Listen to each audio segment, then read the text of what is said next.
Bismillah, walhamdulillah, wa salatu wassalam ala rasulillah. Assalamu alaikum wa rahmatullahi wa barakatuh, and welcome all viewers. So I'm recording this on September 12th, 2021, meaning that yesterday marked 20 years since the tragedy that occurred on September 11th, 2001. And as a result, there were a lot of discussions and conversations and videos lately talking about what happened. But there was one topic in particular that I thought was important to expound upon, and that's why I'm recording this video. And that topic had to do with how Islam was basically preached differently before 9/11, but then after 9/11, the types of speeches that were given, khutbahs, just a lot of the rhetoric and da'wah and way Islam was discussed was it was changed. It was noticeably different. Now, I myself didn't embrace Islam. I was not a Muslim until about 7 years after 9/11 happened. But I was 15 years old on September 11th, 2001. So I clearly remember what happened and how much things changed. But I didn't know any Muslims. So I really didn't even know about Islam until 7 years later. But specifically, I wanted to share my experience as a non-Muslim at that time, because there are adults now who were not even born when 9/11 happened, which is, subhanAllah, time flies. It makes you feel kind of old, but that's the reality. So it is something that I think the younger crowd needs to be aware of, because it's history that was not that long ago, and it still affects us today as Muslims in the West and Muslims around the world. So much happened. And also, I think it's a good reminder, because a lot of these things I forgot. So without further ado, I was 15 years old, and I remember I was in high school. I was in 10th grade, and I was in science class, and there was an announcement saying that we were going to be let out early. And everyone was confused, like, what do you mean we're getting out early?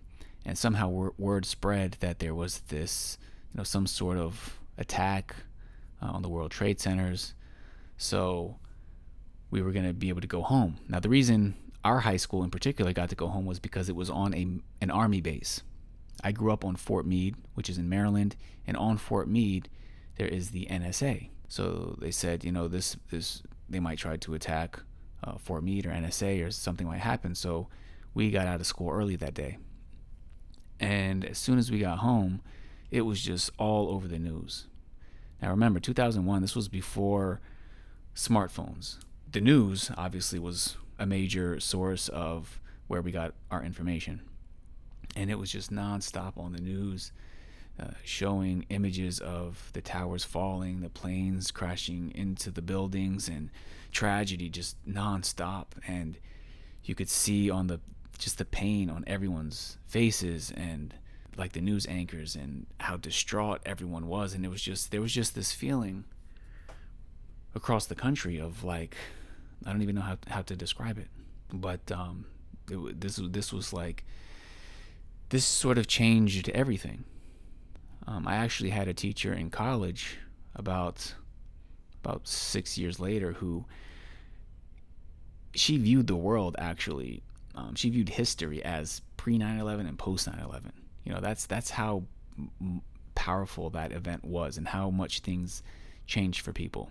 And she was a non-Muslim, so I can only imagine and hear from Muslims regarding their experiences. So one of the main ways that this changed, now I can't speak for other people, but me going to high school on a military base, I grew up on Fort Meade, but by the time I was in high school, we moved just outside of Fort Meade. So I used to have to drive a few minutes to get on to the military base and then go to school.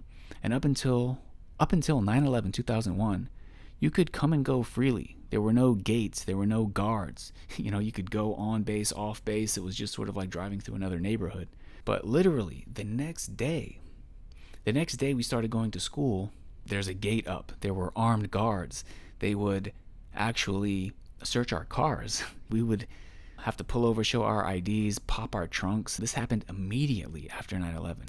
So as you can see, I mean, this all of this going on, the constant bombardment of the imagery on the news, and we were off school the next day. Now our cars are being searched. I mean, it changed. It just changed everything, and it was unavoidable. And even at school, even though I went to school on a military base, it wasn't like how some people who didn't grow up in the military or coming from a military background might think, that it's very strict. No, I mean, it was a public school. People who even lived off base, didn't have family in the military, would go to the school. But I remember there was this student who, right after 9/11 happened, he was walking around school with an American flag, which was like unheard of, but that was just the vibe at the time. Like he was walking around with like this real legit huge heavy, like with like a golden eagle on it type of flag. I mean, it really did sort of bring Americans together, because we felt like there was an attack on us. You had like Osama bin Laden and Al Qaeda and these groups being portrayed as, these terrorists, they attacked us. So that was what was in the air. I wasn't like this real academic, studious person who knew about politics or was interested in foreign policy. I didn't know about religion. I didn't know any Muslims at the time. But one thing that did happen is, no doubt, everyone knew the word Islam. They knew that it was a religion. They knew that Islam and Muslims, radical Islam and extremist Muslims, were being blamed for 9/11. So prior to that, I never thought about Islam or Muslims. I think the only sort of brief interactions here and there I had with Islam, even as a concept, was maybe hearing the word Allah used by somebody, or the name Kareem Abdul-Jabbar. Like, what kind of name is that? Oh, that's like a Muslim name. But it really didn't go beyond that. But now Islam is in everybody's vocabulary, and the first thing we think about is this terrorist attack. We think about all this that has been going on. We think about this imagery of the towers falling and the tragedy, the devastation, and you start seeing all these pictures of like scary terrorists covering their faces with these machine guns and these big beards and turbans, and that is just what the American people were bombarded with nonstop. And then I remember George Bush, and it's not that he was this respected like intellectual president or anything like that, but due to the situation, I just remember him giving a speech, and it's like everyone, they just had some sort of attachment to like the country, and you had this sort of newfound respect for the president, even if beforehand you didn't. And it was all attached to this tragedy, and this tragedy was constantly being attached to Islam and Muslims. So during this time, again, me being a teenager, just consumed in my own selfish desires in life, I didn't really pay too much attention to like really diving into all of the specifics about what was going on overseas or Islam or Muslims or anything like that. But I do remember what I did come across. I do remember seeing on the internet, before social media, it was like discussion boards and chat rooms and stuff like that.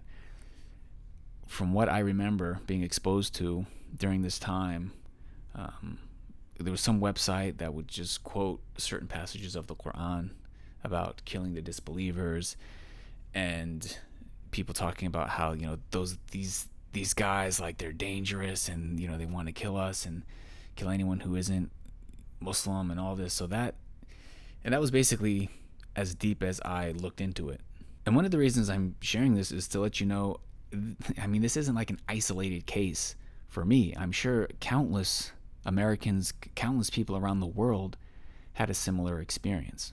This is what they knew about Islam. This is how Islam was introduced to them.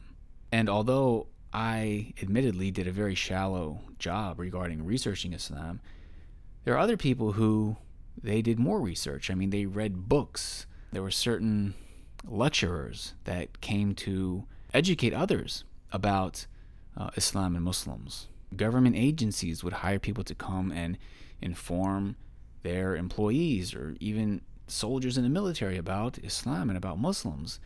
And unfortunately, a lot of what people got at that time, it was from the perspective of Islamophobes. I don't want to dignify or promote them by mentioning their names, but they are well-known people who they have written books, they've made entire careers out of trying to convince people that the quote-unquote version or sect of Islam that terrorist groups preach and propagate is actual true Islam. Now I can say, after having studied and practiced Islam for over a decade, that it's well known you have these astray, deviant groups and sects.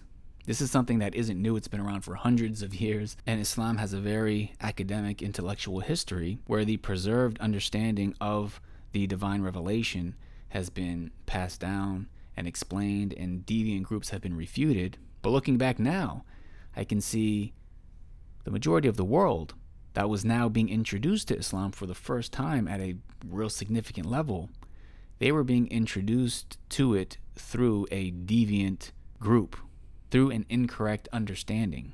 And there were non-Muslims who were actually even making careers out of propagating that. However, when you learn Islam properly from the scholars who are upon the Quran and Sunnah, they refute these deviant groups. But such scholars weren't being given the major platforms to explain things. And of course, there are certain people who benefit from that. They can use the idea of Islam itself being a terrorist religion to their advantage. But to sort of wrap things up, I want us to consider what Muslims were going through at this time, without even getting into some of the specifics regarding laws being passed, people being detained. Just imagine what it must have felt like seeing all this propaganda spreading and then being a Muslim, surrounded by people who have been fed that propaganda. Several brothers told me about how they were treated during that time, even being in high school, about how people would come to them and say, "Why do you guys hate us?" I can only imagine how much pressure Muslims felt to portray themselves as peaceful. And this is sort of what one of the brothers had mentioned regarding how da'wah, how inviting people to Islam and how giving lectures really changed after 9/11, because there's this hyper awareness of people looking at you like you're a terrorist. And even though Islam isn't a terrorist religion, we don't believe in the deviant sects that go to these extremes, but still people will overcompensate. Some people must have felt so much pressure that they couldn't handle it. They didn't know how to deal with it. Not everybody, but I'm sure a lot of people just wanted to be accepted. And a lot of people probably spoke about the religion without even having a lot of knowledge. And there are certain factions that can also use this to their advantage, because if Muslims are going to really try to overcompensate and change their religion because they feel so much pressure and they're so scared to be labeled this or that, then there are powers that be that can use that to their advantage and try to reform Islam, try to change Islam to suit them. So I just wanted to share some of that information. I also forgot to mention about the airports and about TSA, because flying has become so much more popular and common.